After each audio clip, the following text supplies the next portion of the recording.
La Haute-Volta, comme tous les pays du Sahel, souffre d'une sécheresse exceptionnelle. Ici, il y avait autrefois des pâturages qui faisaient vivre des troupeaux et des milliers d'habitants. Maintenant, ce n'est plus qu'une terre brûlée et des squelettes d'arbres ou d'animaux que l'on découvre tout au long de la route.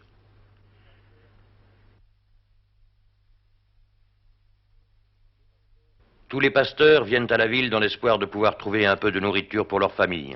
Ils viennent parfois en camion, mais très souvent ce sont des caravanes de réfugiés qui convergent chaque jour vers la ville, à la fois point d'eau et lieu de distribution.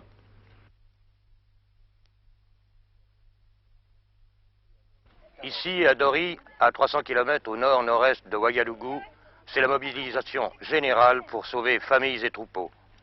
Dans cette région de la Haute-Volta, la situation devient absolument dramatique. Sur place, l'armée voltaïque distribue les vivres. Les habitants s'agglutinent sur la place pour prendre leur ticket de distribution, puis ensuite ils vont à l'entrepôt toucher leurs rations. Suivant qu'ils ont une famille nombreuse ou non, ils reçoivent 1 ou 2 sacs de mil ou de sorgho pour un mois.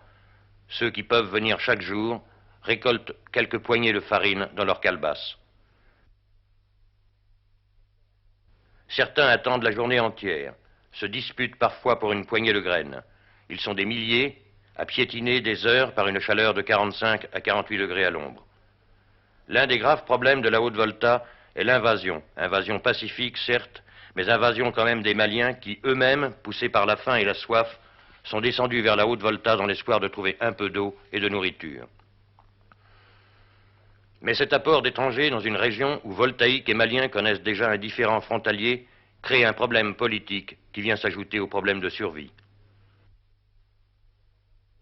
Mais à 50 km de Dori, à Gorom-Gorom, des familles entières de Maliens n'ont plus les moyens d'aller jusqu'au point de distribution. Il faut aller à eux pour les sauver. Ces Maliens, par exemple, n'ont même plus un mètre de tissu pour confectionner une tente. Ils ont perdu toutes leurs bêtes dans le voyage entre le Mali et la Haute-Volta. Ils n'ont plus rien, absolument rien. Ils vivent au pied d'un arbre, tournant autour de celui-ci pour suivre l'ombre à mesure que le soleil se déplace. À l'ombre, il fait 48 degrés, au soleil peut-être 60 ou plus. Dans quelques jours, quelques semaines, les pluies vont peut-être arriver. Ces pluies tant attendues seront pour eux un arrêt de mort. Ils n'ont rien pour s'abriter, rien pour se protéger, et ils seront les premières victimes de ce moment pourtant tant attendu.